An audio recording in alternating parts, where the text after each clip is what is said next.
Miles is our auto expert, so drop it into gear. You've got a green flag. Here's Nik. You can read a lot of his stuff at ourautoexpert.com or the secondary site he sometimes contributes to, MSN Autos.com. Sorry, Perry, I had to get waiting for my own time at Amelia Island, which is kind of a fun place to go. Amelia Island is very similar. It's a Concours Elegance. Perry, so what about the Aston Martin that was shown at Geneva? That was pretty sexy, wasn't it? Is joining us for today's show. Actually, Aston Martin showed 3 mid-engine cars, which is kind of an interesting direction for Aston Martin. The new one was called the AMRB003. It's not Concours. Yes. It depends on how smart you want to sound. They was basically that's never going to happen with me, by the way. I'm never going to sound in the smart. line. They had the Valkyrie AMR Pro. Yes, it's a fashion show. And both of those are just finally getting into production now. I wanted to talk about this because I was super surprised. It's supposed to be a little more friendly for consumers. And for passengers, this is a complete hypercar. So we wanted to invite the guy who's in charge of all the public relations for Amelia Island Concours d'Elegance on the phone, because Chris Brewer not only is a journalist but also a very intelligent man who can really identify what's going on 1,000 horsepower, which will get my attention every day of the week. Chris, thanks for taking some time out of your Sunday to talk to us. This during driving been around the Concours d'Elegance on Amelia Island has been around come out and go in, and that sort of thing. And it's a surprise that it's growing. I believe it's NASA technology. And it's also was a surprise to me because I didn't expect it to be so much fun for the weekend. But you're in your 24th year, is that right? That can move.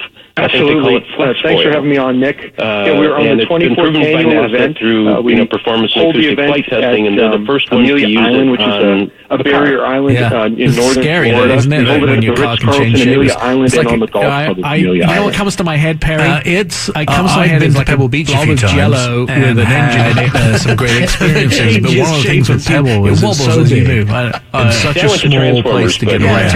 It takes you like an hour to get and see there's something wrong with me. I think it took me 8 minutes to get from my hotel, which wasn't where it's called, which was further down the beach, sport activity to the actual event itself. Northwest. And then John was surprised at some of the incredible vehicles that you had on display. There is quite a car culture in Florida Association. Perry is the treasurer. I'm so glad that you I came might out, have Nick. a small role, more troublemaking role in the organization than most. There's a lot going on in just a coming little up area. in, And one of the things that's really wonderful about the event is if I do my calculations right now, everything if you carefully map out your time and you plan it. You have this event. So first of all, John, give us a synopsis of the event. So let's talk about some of the vehicles over there because I got to spend some time with it's where we get to go out and test the latest and greatest sport utility vehicles and crossovers. You had quite a relation with, and John brought 3 of his vehicles, but he also brought a segment which you called Rockstars and Cars, where you had the cars from Rockstars, including people like Elvis, but you matched them with guitars as well. We have a blast. A go-kart track, right? We use a go-kart track with SUVs. It's a fantastic maneuverability course. I'm there at McCall's Motorwork Revival in 2017. Perry, you've been involved in getting some of the vehicles for the event. What's your criteria? What are you looking for? Anybody that has cash and wants to buy a vehicle, wants to send us a vehicle, or what's the criteria of the of course, normally I'm pretty easily get to him. So the next day, of course, he's at the grill. I see him across the field.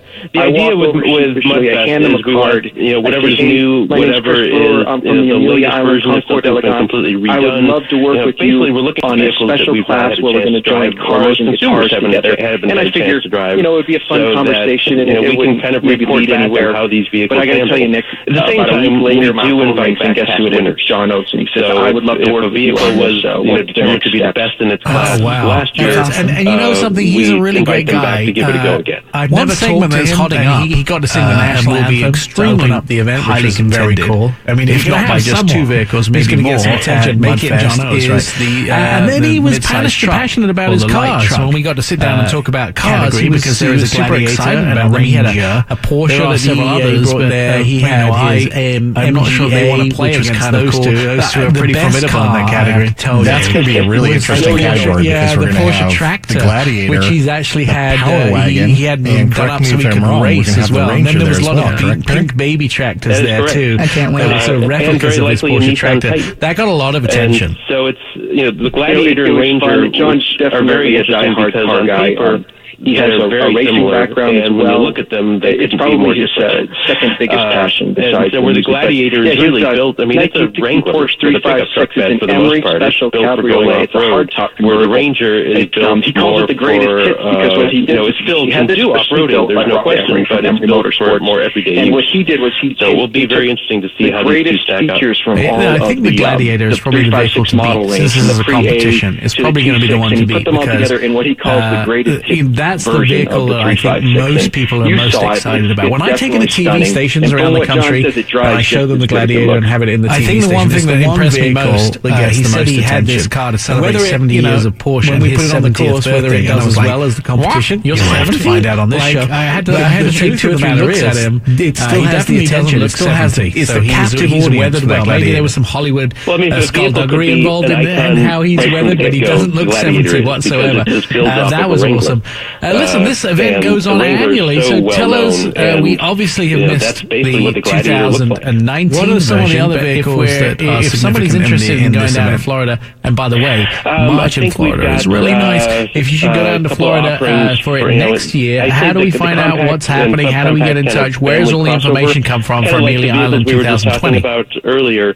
Those seem to be the heart of the market. We would love to have everybody there. So we've got vehicles like the RAV4 that we mentioned. In March. So the Subaru Forester, which was also new for this 2020. It'll be, and this is a big one. It's going to be our 25th annual event, which I believe was the winner last year. I talked to Bill Warren, the founder and one North American activity vehicle of the year or utility vehicle of the year as well. The 24th event was fantastic, and the cars, the people, Jeep is also playing in that celebrities on campus playground with the Renegade. All of it top rate. Yes, but I really think that the 25th show, and I don't know how Bill's going to do this, but looks he a lot seems like to a lot of the other crossovers, but I think people argue that it's one of the biggest ones we've ever had. So the way and to then learn of about course there is things like the BMW X5, X7, the G-Wagon, the GLE. It'll be interesting to see how they compete because they are also, for me what's highly interesting is the X5 versus the X7. What's the difference? How do they drive differently? Really the best place to get your information. Of course, you can go on Facebook, the X5 versus the GLE, which are probably you can also check us out on Instagram. It's Amelia SUVs in both of these luxury lineups. This is awesome. Chris, thanks for joining us on today's show. MSNautos.com or even the next 24 hours, our autoexpert.com. John's going to be with us for the rest of the show. Thanks for being part of your Sunday. When we come back, more stuff, which includes John for joining us, military discounts. When we come back, we're going to have some more from Amelia, wherever it was. Keep listening. More of our auto and more with Nik Miles is coming up. Nik Miles is on the way. Start your engines and you're off. Back to our auto expert with Nik Miles. In the studio with us, John Vincent from US News and World Report. Jen is here too.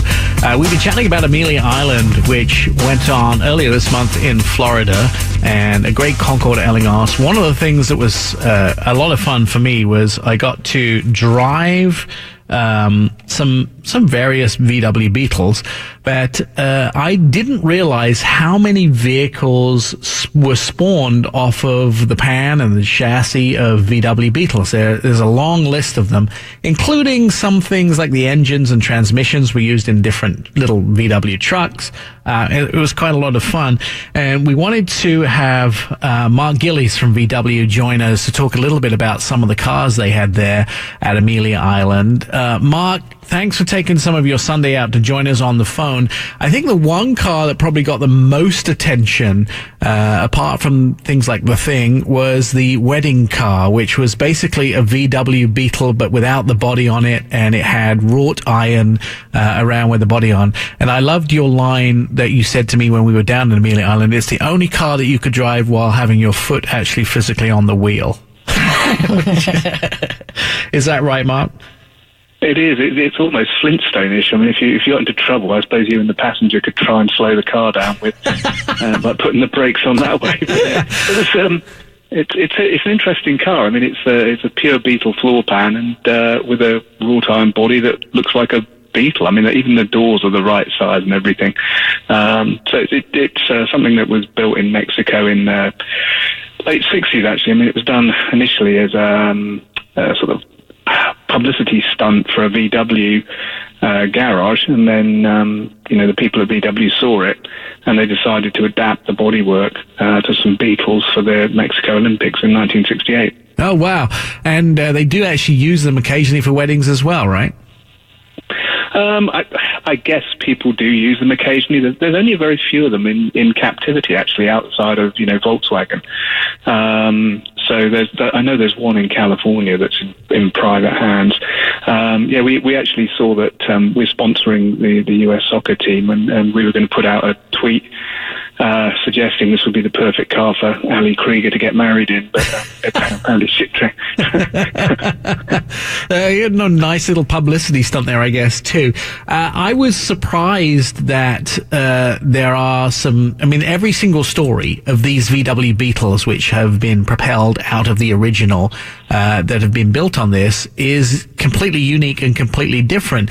The one vehicle I fell in love with, and I'm sure I'm not the only one, was the B-Scow, which is this sort of, coupe. There's a convertible version of it, but it was built around the end of the war.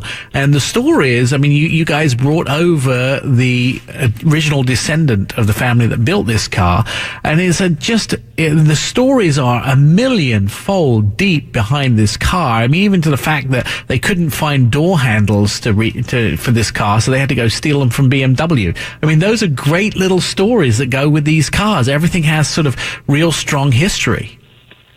Yeah, and actually there were a couple of cars there that were pretty cool in that one of them was completely unrestored. There was a Romex Lawrence coupe, and basically it looked like it just come straight out of the barn. And then there was a Dannenhauer and Stauss car that had a Porsche engine in it, which was kind of interesting.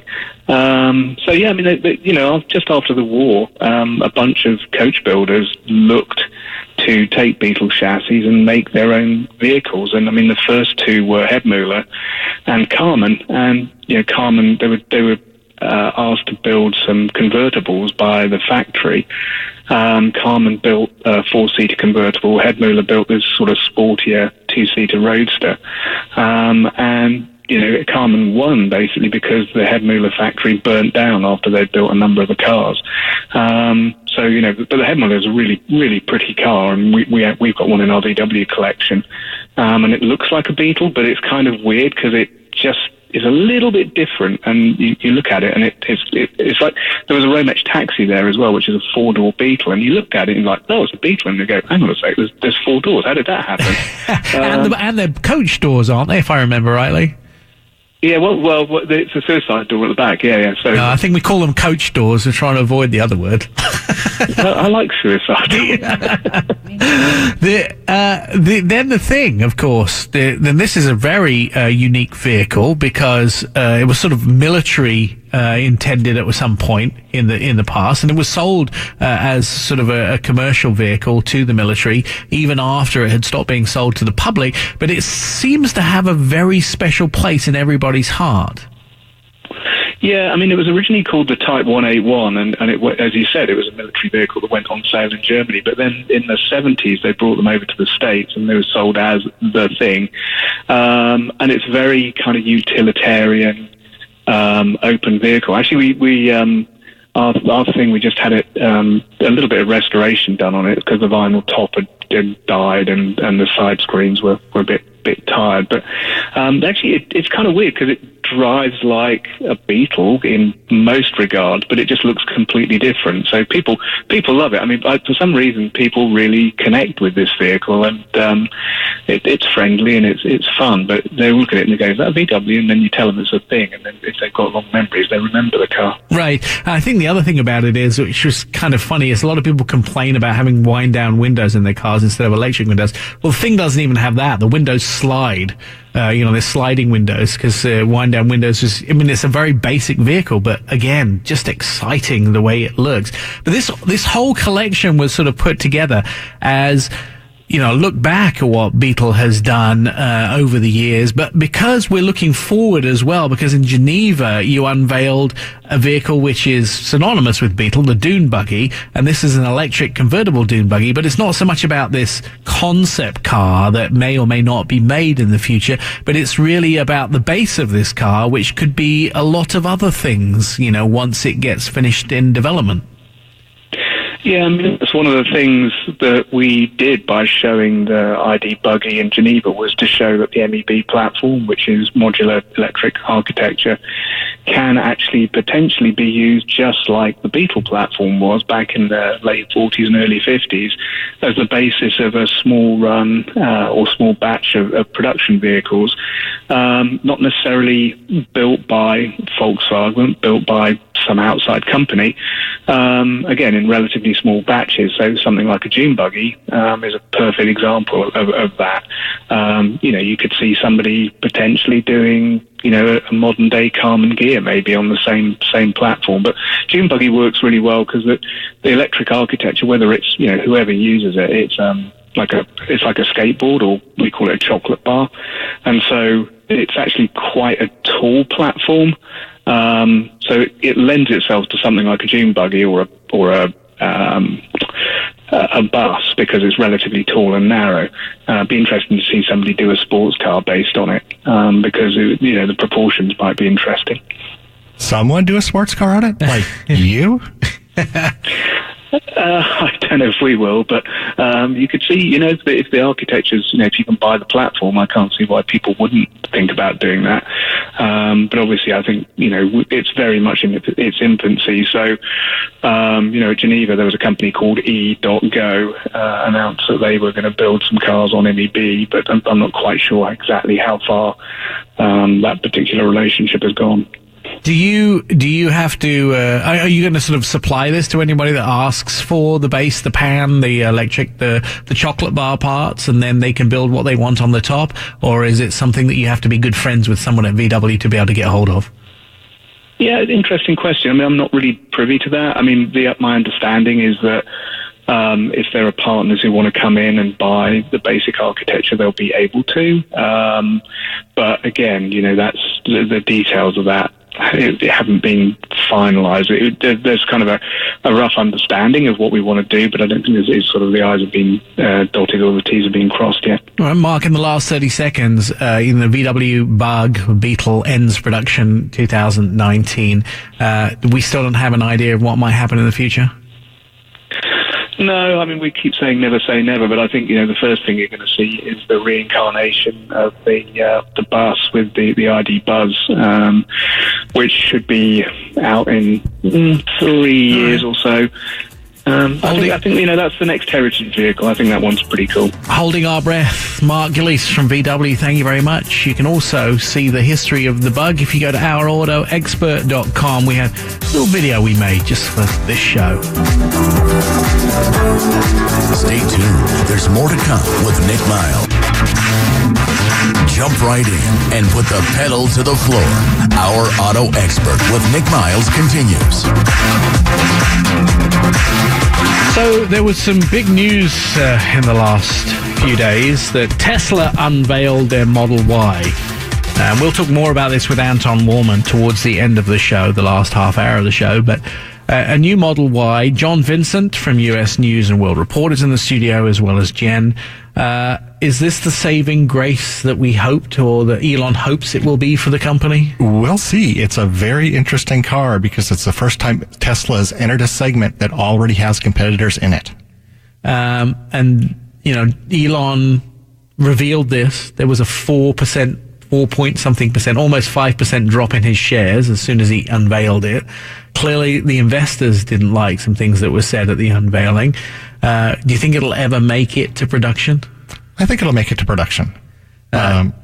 It won't make it to production as the 7-passenger vehicle that they talk about, though, because it's essentially a 5 people you like and 2 that you really don't like. I understood at the unveiling they wouldn't even open the trunk.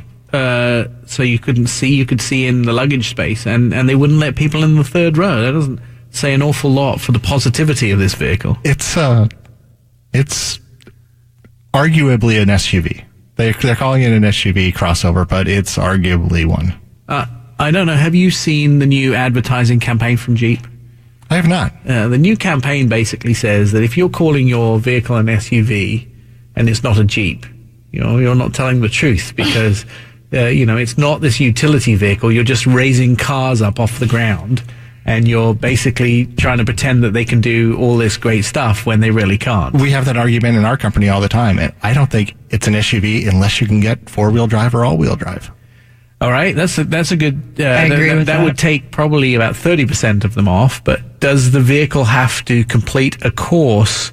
I think it's a good idea to have a bar set. So we have this for fuel economy. All right, so we have it for fuel economy. The EPA sets a fuel economy bar. So you have a test, even if it's a mathematical test that the vehicle has to complete. So you do that. We have it for something to be called a muscle car or a supercar. We have certain criteria that it has to meet. Supercar tends to be price. Why not, if you're going to call it an SUV as opposed to a crossover, which is just basically a raised SUV, shouldn't it have to meet certain criteria to be able to call that? Because currently, vehicles fall into the class that they fall into by the strangest calculation ever, the EPA, which is interior volume. Actually, a number of factors go into that, including whether the windows are tinted. Right. So interior volume is the start, right? So that's the size of the car is calculated by interior volume. By the way, the Mini Clubman and is it the Clubman or the Countryman? I think the Mini Countryman and the Mustang have the same interior volume.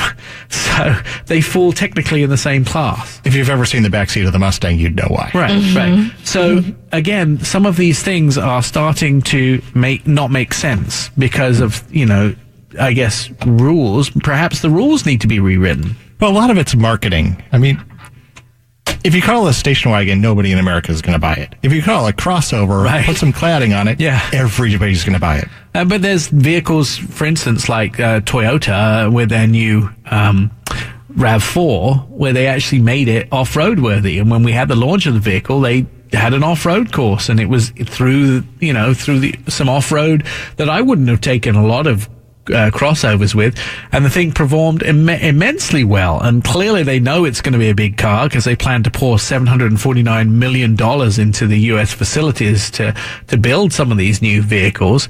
If your vehicle can't get over some sort of course, I'm not sure you should be calling it a sport utility vehicle. It should probably just be a crossover. That is the argument. And does it make a crossover if you just raise it to, above 7 inches off the ground? I think it has to have all-wheel drive or four-wheel drive. Yeah, I'd agree. All right. I mean, so the Tesla Model Y may fail. They've had this problem at Tesla with their vehicle suspension when people take it off-road. And they rewrote their warranty on the vehicle because it now says if you take some of their vehicles off-road, they're not going to warranty them. I wonder how the Model Y will do off-road. There was no real indication. There was no talk about that. Yeah, so the Model Y may not be an off-road vehicle. And when it comes to the market, it's going to be out there with I-Pace. It's going to be out there with Audi e-tron. It's going to be out there with Mercedes MQE, the new E-Class electric. MQC, B, and A. There's several of them. Here's the question, though. So the Model X, which has been their fairly successful SUV in some respects, that's been out for a while. It has the gull wing doors that come up at the side. Yeah, they are gull wing. That's right. They're gull wing doors. Falcon wing doors. Are they falcon wing? I'm not sure the difference between a gull and a falcon's wing. I'm sure we can probably get some design. Anyway, so the falcon wing doors on the Model X. This does not have those doors. It has regular car doors. It's basically a Model 3 that's just a little higher, right? Yep, it's also a third the price. But the Model 3 doesn't have a third row. The Model 3 does not have a third row. No, right. The Model Y is a third the price of a Model X. A third the price. All right, so I guess we relatively have to see how it pans out with sales. I'm sure Elon will get a bunch of money putting $1,000, a bunch of people putting $1,000 down, and then the show will go on from there. Later in the show, we're going to talk to Anton Walhman, who's going to tell us about what's going to happen this week with Elon Musk, because possibly there's some possible paperwork that's going to get filed from the Securities and Exchange Commission that could change a few things. But it's interesting to see minutes after you unveil a brand new car that your shares drop 5%, almost 5%. That's an interesting. John Vincent in the studio with us, so is Jen. You're listening to Our Auto Expert. When we return, Perry Stern's going to be joining us to talk about Geneva Auto Show and what he saw there. And we'll talk to John about an upcoming event right here in the Northwest. More of Our Auto Expert with Nik Miles is on the way.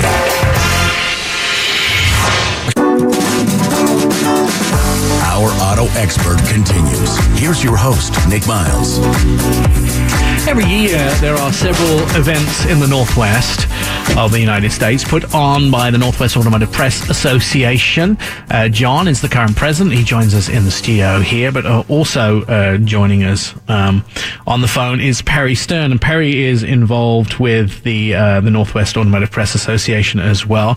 Perry, you recently got back from, and we're going to talk about Mudfest, which is an upcoming event, but you recently got back from Geneva Auto Show. We wanted to have you on close to the Geneva Auto Show to talk about it, but unfortunately, I think you were actually on your way to Geneva, so we couldn't get you on the phone at that same time. But you're back now, and you have all the information about these incredible cars that were launched at Geneva.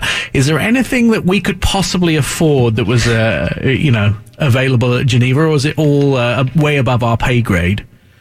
For the most part, it's way above our pay grade, and the cars that are affordable, we may not actually ever get to see. But it is a fantastic show. It's one of my favorites, mainly because you get to see all the cars that, for most people, you see it in the video game, and that's the only time you'll ever get to see it. For those that play video games, the Geneva show, is it every year? It is every year. In fact, it's the only major European show that happens every year. Yeah. Frankfurt and Paris happen in the fall, but they alternate years. So what happened to the London Auto Show? Is that gone away? It might still be around. It's never been a major show. I mean, it doesn't really fit with the level of Geneva. And the amazing thing with Geneva is you get cars like Pagani. You get Koenigsegg, which is an extremely limited Swedish car company. As far as limited number of cars they build, it showed their brand new Jesko, which is a ridiculous car. It's going to go, basically their goal is 300 miles an hour. Wow. Just wow. It's interesting about that vehicle is that when I come on when I'm doing different TV stations or driving different cars around the country, I come back to the airport and I jump on the bus from the airport and they take me to the parking lot where I usually pick up some sort of car, whether it's mine the latest Koenigsegg or something. Well, it's never, unfortunately, the latest Koenigsegg. However, I was on the bus and I'm on the phone just because I touched down and there's plenty of people that want to talk, and I've been in the air for several hours, and I was mentioning something really quickly, and as I got on the bus, this guy asked me as soon as I had my phone up, he says, "Can you tell me what this car is? I saw it online." And I said, "Oh, that's the badge looks like a Koenigsegg." He says, "Yeah, apparently it was shown at Geneva and I really want one." I said, "Well, if you're riding the bus from the airport to the parking lot, you are probably not in the financial well-being of being able to..." He's saving his money. Yes. He's saving his money by riding the bus so he can afford a Koenigsegg Jesko. There you go. The crazy thing, though, is the Koenigsegg was not the most extreme by even close of vehicles out there, because there's a car company called Rimac, which builds vehicles. I think they're based in Croatia, of all places. Wow. And they have an electric car. Cheap place to build cars, by the way, Croatia. I think the Land Rover Jaguar have a factory somewhere in that part of the world, too. Aren't they the company that builds cars for Richard Hammond to break? He did break one of their cars, yes. But the car that they had at Geneva is the C2, which is their second new model. This car has 1,940 horsepower. 14 horsepower. I already like it. 1,914 horsepower. Yeah, that 30 would make a difference.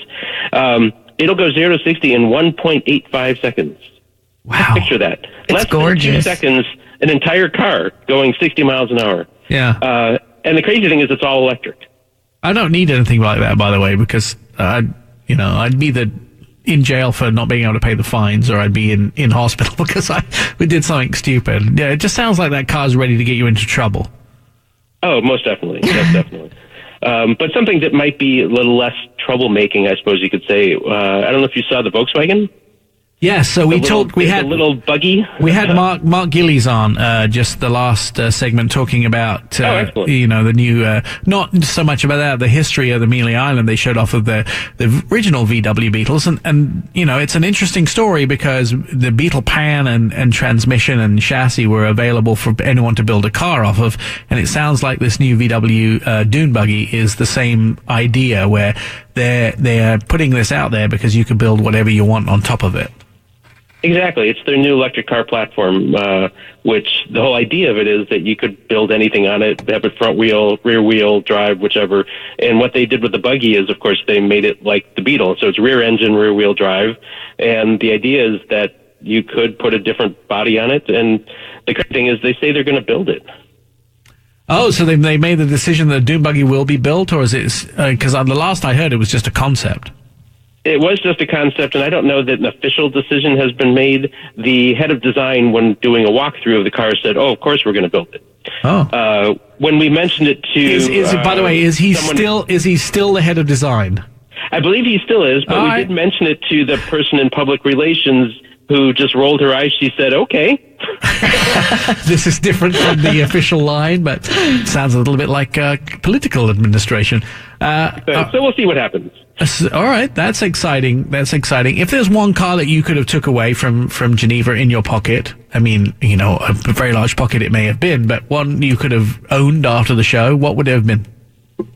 That's a tough one. There's so many beautiful cars, but I think one of the ones that really stood out with me was the Bentley, the Continental GT number 9. It's the special edition Continental GT. It's basically based. Well, it's not really based off of, but it's in memory of the original Bentley that, the 4.5 liter Bentley that raced back in the 1930 Le Mans 24-hour race. Yeah. And so they've numbered it the same. They've colored it the same. It's absolutely gorgeous inside. A big 9 at the front, the British Racing Green, or a metallic version of the British Racing Green, right? Exactly. Yeah. Of course. I've never been, I'm a bit more of a Rolls-Royce fan than I am a Bentley fan, but I think that Bentley is more of your sports car version of a Rolls-Royce. Rolls-Royce is a little more sedate and elegant, which is, compared... I think it was described to me once that Rolls-Royce has an owner's club, Bentley has a driver's club. Oh, all right. Yeah. Well, I think that says it all. You could go there. And you are a member of both, correct? Yes. Perry, are you a member of both, John says? Driver and owner's club? Yes. Yes, because I have both cars, so of course. Do you think, is there any cars for the common man like myself at Geneva? There was, and it'd be really great if it came here. It's the Honda. And I don't know if you've seen it. It's this little Honda E prototype, but they've told us it's practically production ready. It's this little 4-door electric car with this beautiful interior with this nice wood and a big screen that goes across the entire dash. It's very basic, very simple. Very likely it would be inexpensive, and at the moment there are no plans to bring it to America. It wasn't very sexy, though, was it? It's cute. That's what you say about somebody's baby, whether you didn't like it. He's cute. Of course, all babies are cute, but they're not sexy. It sounds like a descendant of the Element. It's got certain elements of that, so to speak. It's kind of squared off. The particular one that they showed was a flat white paint, which they said won't make it to production. And the camera mirrors are supposed to make it to production. Since it's not coming to America, you can still do those. But when this car was shown in concept form in Japan a couple of years ago, it was probably one of the most popular cars at the show. And so I'm guessing that this will do pretty well. It's going to sell in Europe. It's going to sell in Japan. It's got a 124-mile range. It can get back up to 80% in about a half an hour. And it's basic transportation, but it looks cute. What can I say? The word on the street is that the headlights from that Honda E prototype were actually motorcycle lights. I could see that. It's possible. I mean, the one, looking at it here, it does have LED surrounds, as cars do today. But yeah, they do make motorcycles. That could make sense. Mazda chose Geneva to unveil a car too. They did, and I'm still getting my head around it. It's the CX-30. Is that Perry speak for I didn't like it very much? No, not at all. Actually, I'm still trying to figure out exactly where it fits, because they have a CX-3 and they have a CX-5. This is the CX-30. And apparently it is based on the new Mazda 3 platform, which is all new, as opposed to the CX-3 that is on the older platform. And they have the CX-3 there also, and they're very similar. The CX-30 is a little bit larger, and what we're told by the Mazda folks is that it's going to be a little higher end inside also. It's a little more premium. I would have just presumed it would replace the 3, but that doesn't sound like they're going to go with that story. See, I think it probably will. My guess is this is the first of this new naming. This is based on only my opinion. But it doesn't make sense that they have a CX-3 and a CX-30, so I'm guessing that the CX-3 will get faded out, kind of like the CX-7 got faded out a while back that nobody remembers anymore. Isn't it interesting, though, when we look at these vehicles, that Mazda is still pushing the still pushing the regular Mazda 3 very hard, and there are very few survivors in that segment. They have had problems with sales with the current Mazda 3, but perhaps that's just the platform for the CX-30, and perhaps the Mazda 3 is, although it may come to production, really they're looking for the volume numbers to be in the CX-30. And that seems to be the case with a lot of the manufacturers, where, it's the small crossover that's the top seller. Nissan with the Rogue, the Rogue is the best-selling Nissan. It has been for a couple of years now. So it makes sense that they would base this on the new platform.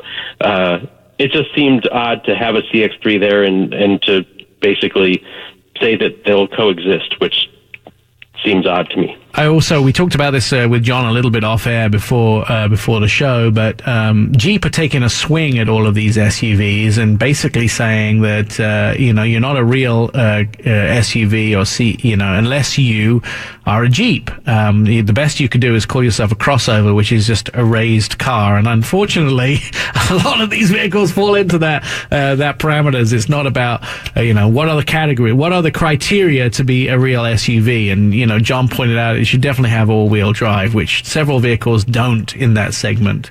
That's true. Best of all, the CHR doesn't. I think the Kicks does not either. Yeah. So there's several that could best be called a crossover, where they're more of the over than the cross part. Although it's interesting, there are a couple that are trying to make themselves out to be more off-road, like RAV4, for example. That's still definitely a crossover, but they've created an adventure version, which is designed for going off-roading. We talked about this just before you joined us on the air, that they really designed that car to do off-roading. They took us off-roading in it at the launch of the vehicle, and not severe off-roading, but enough that a lot of other vehicles in that class couldn't have made that. I think, I look at Kia Telluride too, and a lot of the ads for Kia Telluride show it going through deep water and traversing. They're ads again. And Kia also came out with a upgraded version of the Soul that is supposed to look like an SUV, but again isn't, because it doesn't come with all-wheel drive. Yeah, right. They apologized for that at the launch. Yeah, they did. They came right out and said that no, this does not have all-wheel drive, and it is what it is. Perry, let's take a quick break. When we come back, I want to talk a little bit more about this, because I want to tell you the best car of the show you've completely missed, which was the Aston Martin. But we'll get to that in a minute, and we'll also get to the fact that Mudfest is coming up, which I know you're a big part of. It's where the sport utility or the outdoor activity vehicle of the year gets chosen for the Northwest. Don't go away. There's more to come with Nik Miles. Our auto expert will be right back.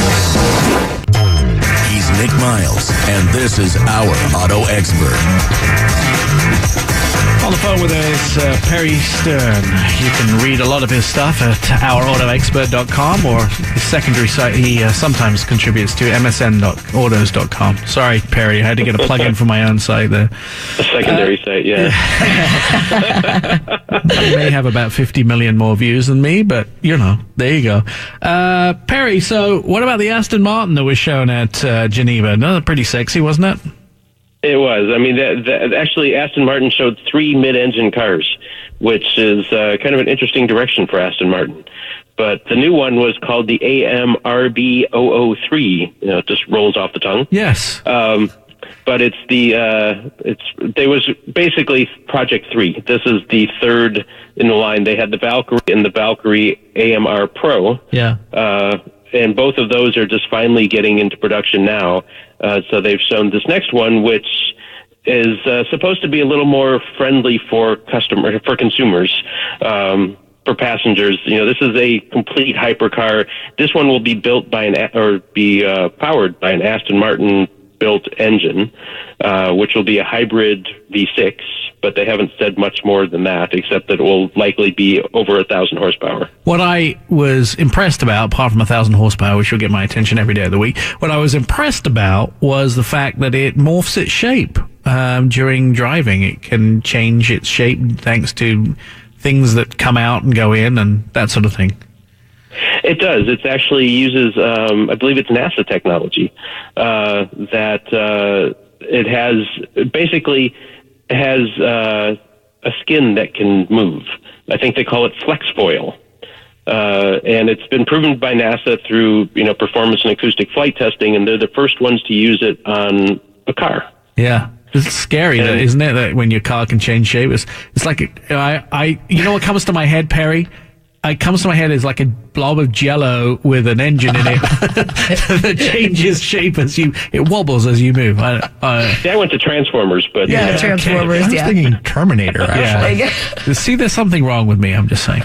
All right, let's move, change gears here and talk a little bit about the Sport Activity Vehicle of the Year awards for the Northwest.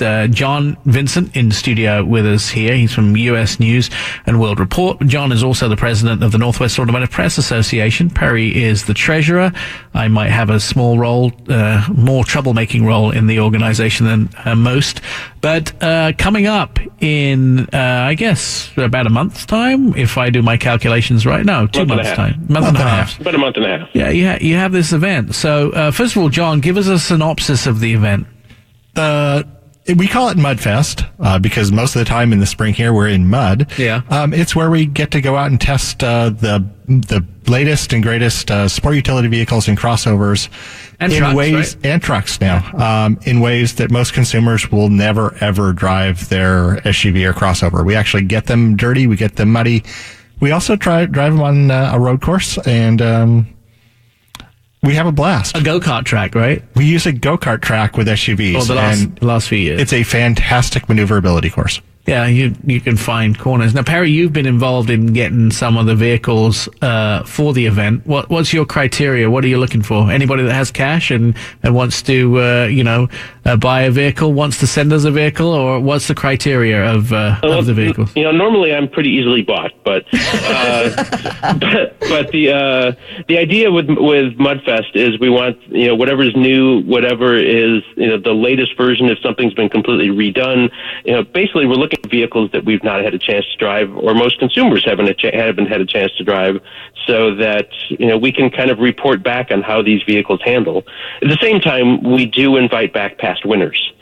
So if a vehicle was determined to be the best in its class last year, we invite them back to give it a go again. One segment that's hotting up and will be extremely highly contended, if not by just two vehicles, maybe more at Mudfest, is the mid-sized truck or the light truck category, because there is a Gladiator and a Ranger. There are several others, but I'm not sure if they want to play against those two. Those two are pretty formidable in that category. That's going to be a really interesting category because we're going to have the Gladiator, the Power Wagon, and correct me if I'm wrong, we're going to have the Ranger there as well. Yeah. Correct, Perry? That is correct. I can't wait. And very likely a Nissan Titan. And so it's, the Gladiator and Ranger, which are very interesting because on paper, they're very similar, and when you look at them, they couldn't be more different. And so where the Gladiator is really built, it's a Wrangler with a pickup truck bed for the most part. It's built for going off-road, where the Ranger is built more for, it still can do off-roading, there's no question, but it's built for more everyday use. So it will be very interesting to see how these two stack up. I think the Gladiator is probably the vehicle to beat. Since this is a competition, it's probably going to be the one to beat because That's the vehicle that I think most people are most excited about. When I take it to TV stations around the country and I show them the Gladiator and have it in the TV station, it's the one vehicle that gets the most attention. And whether it, when we put it on the course, whether it does as well as the competition, you'll have to find out on this show. But the truth of the matter is, it still has the attention. It still has it's the captive audience for that Gladiator. Well, I mean, if a vehicle could be an icon right from the get-go, the Gladiator is, because it just builds off of a Wrangler. And the Wrangler is so well known, and that's basically what the Gladiator looks like. What are some of the other vehicles that are significant in this event? I think we've got a couple offerings for, I'd say the compact and subcompact kind of family crossover, kind of like the vehicles we were just talking about earlier. Those seem to be the heart of the market. Those are going to be popular. So we've got vehicles like the RAV4 that we mentioned, with the Subaru Forester, which was also new for this year. We'll be competing there. The Hyundai Kona, which I believe was the winner last year. Mm-hmm. And won North American Activity Vehicle of the Year or Utility Vehicle of the Year as well. Exactly. So. But Jeep is also playing in that playground with the Renegade. Renegade, yeah. Yes, they're bringing Renegade this year, which is, looks a lot like a lot of the other crossovers, but I think Jeep will argue that it's a proper SUV. Right. And then, of course, there is things like the BMW X5, X7, the G-Wagon, the GLE. It'll be interesting to see how they compete because they are also, for me, what's highly interesting is the X5 versus the X7. What's the difference? How do they drive differently? Both at the same time, the X5 versus the GLE, which are probably the best-selling SUVs in both of these luxury lineups. So. All right. Perry Stern, you can read his stuff at msnautos.com, or even more important than that, ourautoexpert.com. John's going to be with us for the rest of the show. Perry, thanks for getting up part of your Sunday. When we come back, more stuff, which includes John talking about military discounts on cars. Get your head out of wherever it was. More of Our Auto Expert with Nik Miles is on the way. It's Our Auto Expert with Nik Miles. Welcome back to the show. In studio with John Vincent from US News and World Report, as well as Jen. We're talking about military discounts, not on buying military, but buying cars for military who want to purchase vehicles. Does this go to people who are retired, John, or is it for only active military members? Generally, it goes for active duty military, veterans who are within a couple of years of their service, and retired military. So that's everybody. If you've worked for the military at any one time? If you're a veteran and you're a couple of years out, then you probably won't qualify. Okay. All right. I mean, I get it. So are they worth it? Yes and no. Some manufacturers, they're great. General Motors and Ford have fantastic military programs. And then what's great about a lot of these programs is they extend beyond military to first responders, firefighters, police, paramedics, even 911 dispatchers. So if you have a service-oriented job, then you have a good chance of getting a decent discount. Yep. I've seen them as sort of $250 with some manufacturers, but $1,000 with others. So you just have to go check. A lot of them are around $500. GM and Ford can be more, can be less. They actually have a site where you go out and register, and they send you the pre-negotiated price, so you don't even have to bargain over it at the dealership. Do they help you with anything like service? Does that go beyond the purchase, or is it just the purchase price? Just the purchase price, but there are other discounts in the market related to your car purchase. XM Satellite Radio has a fantastic deal for military, where you get, I think it's 20 or 25% off your XM service. I like it when you can get discounts, and especially for somebody who's served. So, question here. A lot of these discounts, if you tell them up ahead of time that you are an ex-military member, when we get discounts, sometimes we can help people with friends and family deals. We can go and get special numbers. And I always encourage anybody, by the way, if you want some help with buying a car, if you just contact us through social media accounts, we can always refer you to somebody. We can refer you to a friendly dealer. We're always very happy to do that. You can go to Our Auto Expert on Facebook or Twitter and just send us a message, and we'll try and help you in any way we can get a really good deal on a car. You should also know that getting a good price on a car is not always the thing that you want to do. You want to get a price which actually benefits you. So 0% financing may not be a good idea in all circumstances. Yeah, the deals depend. The big thing on doing financing is you want to get your financing pre-approved at an outside lender before you get anywhere near the dealership. If you walk into a dealership and you don't have pre-approved financing, they have no incentive to try and beat that price. Right. So that's the first thing. So what I do is I always tell everybody, go in there, negotiate the best price, tell everything, then give them your PIN number that I got you to help you get the friends and family deal or whatever the deal might be. Exactly. And they're not always available. Is it the same with military discounts? Absolutely. You go in there, you negotiate the best price, and then you give them the token and say, oh, by the way, I need another 500. Yep. And most of them should be pretty good about it because those come from the manufacturer. They're not out of the dealer's pocket. It tells you how good the dealer is when you do that, because if they bark at that, then, then maybe they're a dealer that you shouldn't be dealing with. All my friends who are dealers in our broadcast area, I have never had this problem with. They are always more than happy to help you in any way that you want. Well, and that's another way to get additional military discounts. Around Memorial Day and around Labor Day and around the 4th of July, you'll see additional discounts being offered to military and first responders. And a lot of dealerships are owned by veterans, and so they have a soft spot to help them out. Right. Oh, that's good advice. Now, you also have 30 tips for car buying. What's your number one tip? Don't focus on the monthly payment.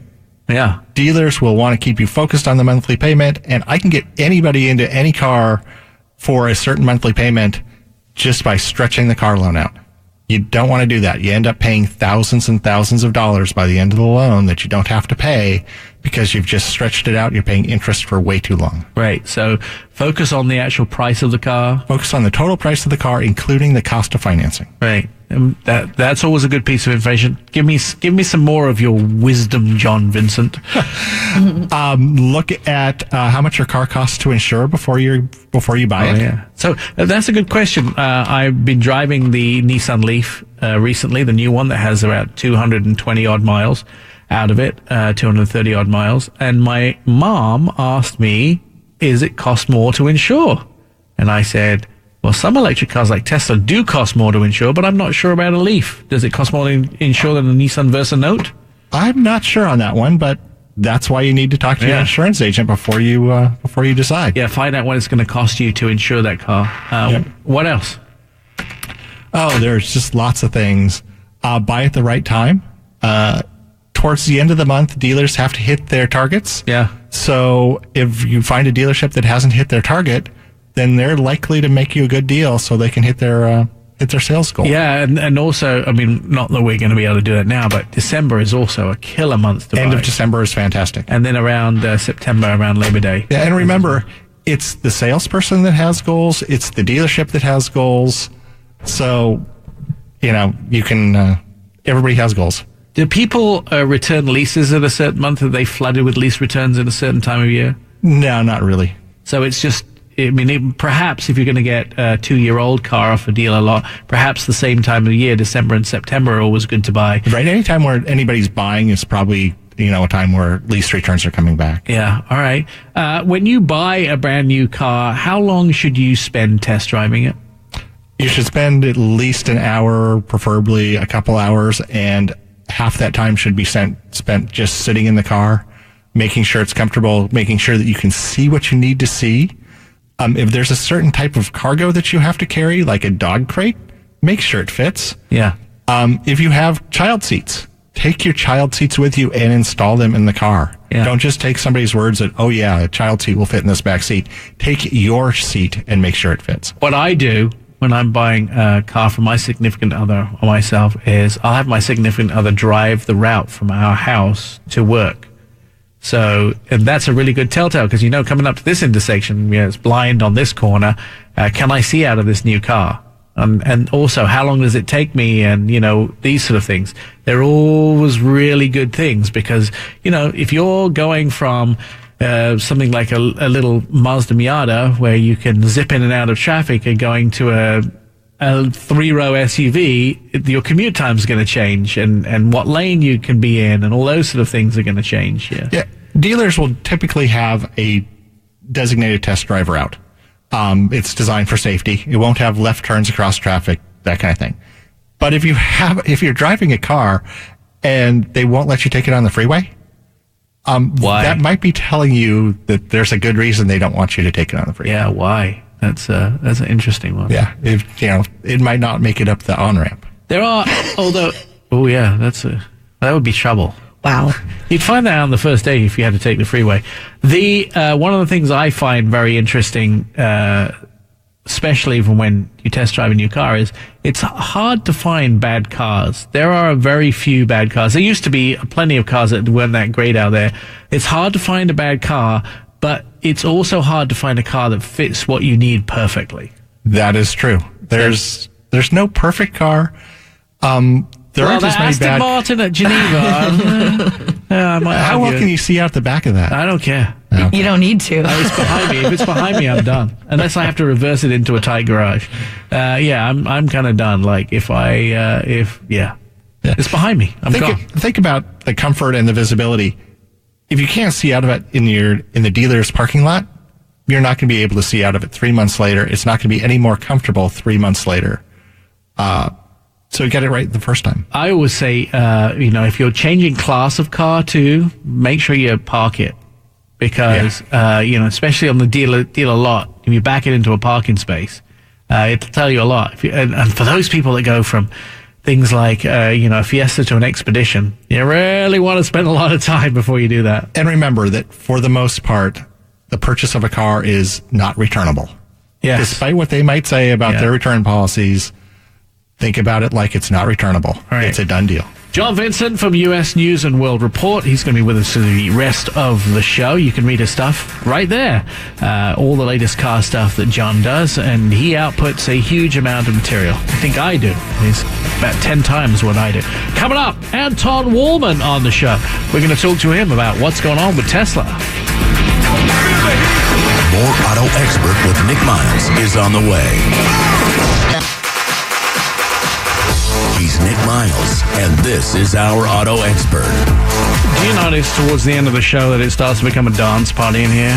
John Eric, our producer, is dancing out there, and Jeff, the news guy, his head's bobbing.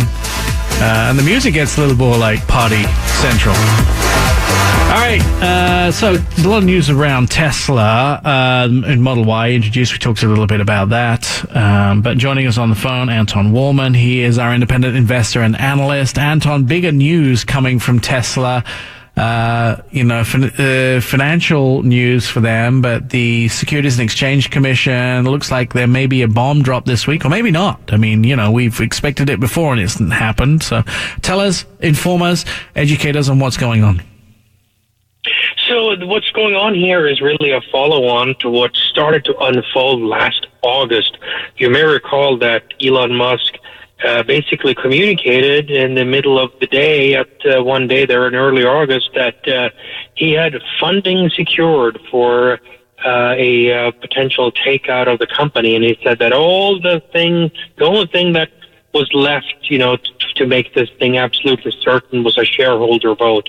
Now, as the Securities and Exchange Commission quickly inquired, none of that was true whatsoever. He hadn't held any conversations of any significant nature with any buyer, let alone lined up any financing. The whole thing was basically a lie. So they essentially sued him over this.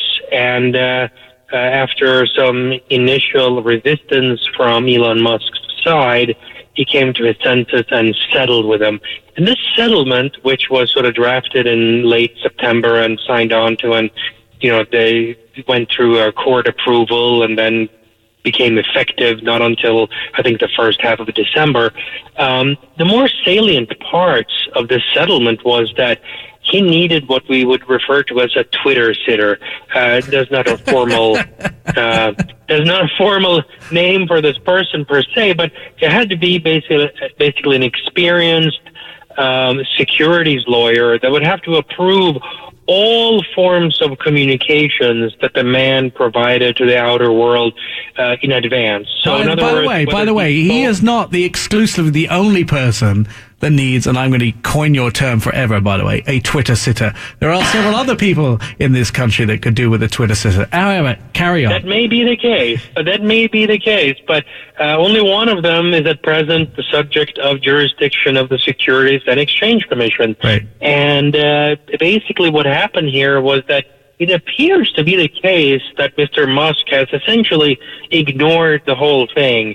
So he just spouted off like he always did in the weeks and months after the settlement, and even taunted the Securities and Exchange Commission itself. He basically said that having to pay this fine and being subject to this agreement was, quote, worth it, and that he went on 60 Minutes and he said, I want to make it very clear, is that I have no respect for the SEC. I do not respect them. I mean, for crying out loud, when the government has laid their heavy glove on you, you bend over and you say, sir, I am apologetic. It's like when you get stopped by a cop, having done 180 miles an hour over the speed limit, and the cop had just searched your trunk and found 200 pounds of cocaine. And you basically, at that point, you try to be very nice with the police, okay? You do not give them the middle finger and say some really, really bad words to them. So that is now the position in which he finds himself. And then you fast forward here to middle of February, in which he started throwing out some numbers. Well, we're going to make 500,000 cars this year, and we didn't make any in 2011, and a few other assorted claims that he started tweeting out in the middle of the evening, long after any real or potential Twitter sitter would have been asleep, probably. And what happened in the days following that is that the Securities and Exchange Commission inquired into, okay, what did you do here? Were these things approved? If so, by whom? And, can you please give any support of this? And long story short, he and the company basically said, nah, we interpreted this whole agreement, this whole settlement from last fall to mean that it was up to Elon Musk himself to decide what was really important or not. And if he deemed that the matter was not really all that important, he could just basically say whatever he wanted. And of course, that's crazy. That was entirely the opposite of both the letter of the agreement as well as certainly the spirit of the agreement. So correspondence went forth and back here over the last week or two between Elon Musk and their various lawyers and the SEC. And the letter that we just saw here that somehow either we had missed or hadn't really been made public, but just came out the other day, reads like the devil itself. The SEC is really asking him to provide all sorts of new information on all sorts of adjacent issues. And they're basically saying, you haven't even tried to make a good faith effort in really responding to our previous questions here. So what are you doing? And they seem extremely peeved. So that's where we're standing right now. And the judge here who's supposed to supervise the settlement, this judge in New York, has basically asked the government to provide up to 15 pages of further arguments by the end of business day Tuesday, this upcoming here, a couple of days from now. So that's really likely the next milestone here, that unless there is a settlement before that, which is possible, where we will really see where the government is going with this whole thing. But the government seems very, very peeved here, and this is probably not the adversary in life that you want to be really, really peeved when they view you as being completely defiantly and openly ignoring everything, basic police commands. Everything they've said. Yeah. Anton, let's take a quick break. When we come back, I want to talk a little bit about the best and worst case scenarios for Tesla and their relationship with the U.S. government, because it could go either way, I think, the way I look at it. All right. You're listening to Our Auto Expert. If you want to hear any of the shows that we've previously recorded, ourautoexpert.com, or just send us friendly messages on Twitter, Facebook, or Instagram. More of Our Auto Expert with Nik Miles is coming up. Time to set it on cruise control. This is our auto expert. Now, here's Nik Miles. Anton Walhman on the phone with us. He's an independent investor and analyst. You can read much of his stuff at seekingalpha.com. John Vincent from US News and World Report in the studio, along with Jen. We are talking about Tesla and what could possibly happen this week with Elon Musk. So, Anton, what's the worst case and the best case scenario for Elon, the outcomes of this latest run-in with the government? Yeah, well, let's start with the best case, probably the kind of the mildest version, because that seems to be where the consensus in the market is right now, that really not much will come out of this.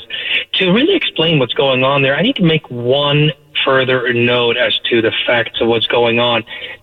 Tesla actually engaged new counsel in this case that provided their most recent brief. This is the brief in which they're basically arguing that Elon and the company don't really have to follow any of this agreement whatsoever, and that whatever the government comes up with, it's basically optional for them to comply with. They actually hired as a law firm to defend them in this Wilmer Hale.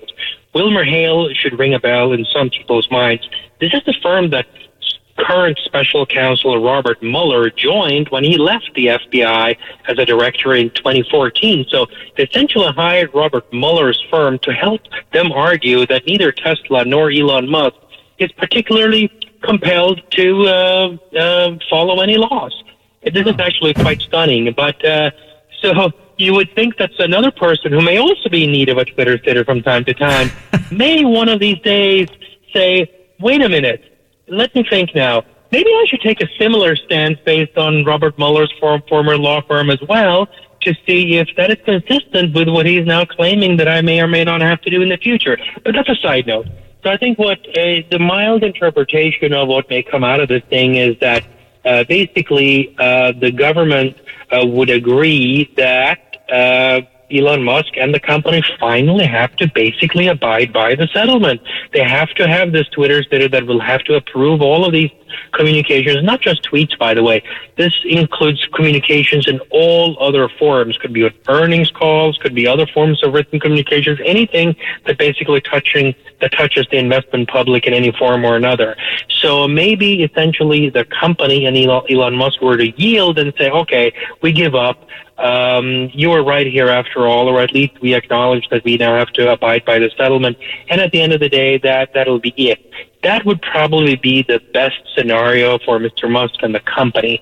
Now, in terms of the worst case scenario, well, that's where things start to snowball a bit, because that's where there's really no exact ceiling that we could see here, because if the government is sufficiently peeved and views the company and its CEO here as being completely uncooperative, as you know, the government has infinite means to go basically absolutely bananas over this, and they can employ almost any methods that they want to gather more evidence or find new things. I mean, we could be talking about pre-dawn no-knock raids. I mean, nobody's predicting that would happen at this point, but the point is this: the government, when they first sued Musk in September, their first ask in their public lawsuit, if you read it, was, among other things, his removal as CEO.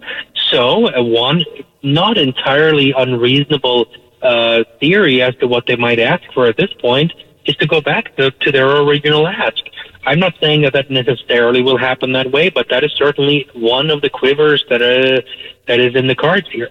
Let me ask you this question. I have multiple questions now. Let me ask you this question.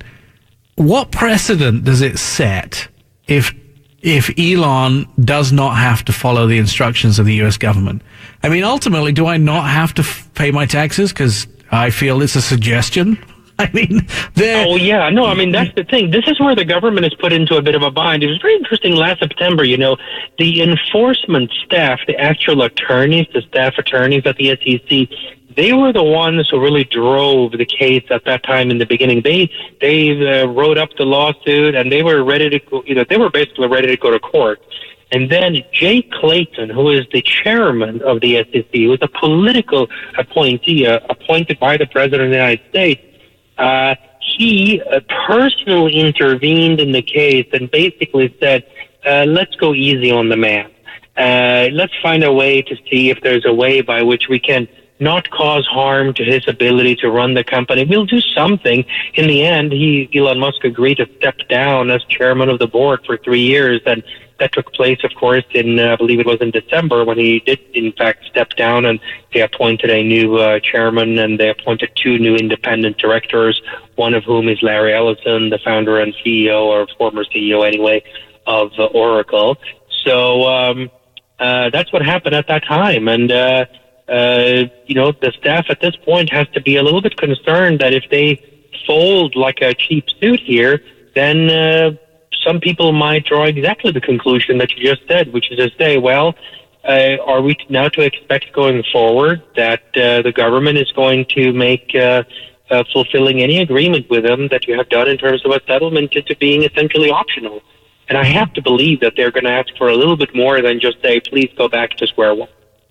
There are different attitudes from different states, of course. California is all very positive towards Tesla. They always have been. Oregon and Washington somewhat because of the alternative energies. But Texas seems to have a bee in their bonnet about Elon Musk. The Lone Star State has a history of blocking Tesla attempts to sell cars there since 2013. The lawmakers have refused to take up 4 bills allowing direct sales in the state. And the twist of the knife is that apparently they're also blocking people in the state from receiving their $2,500 alternative fuel vehicle incentive since the cars are not sold at dealerships. And now they're trying to introduce a bill which blocks Tesla from fixing their own cars, which means they'd have to be fixed by a third party.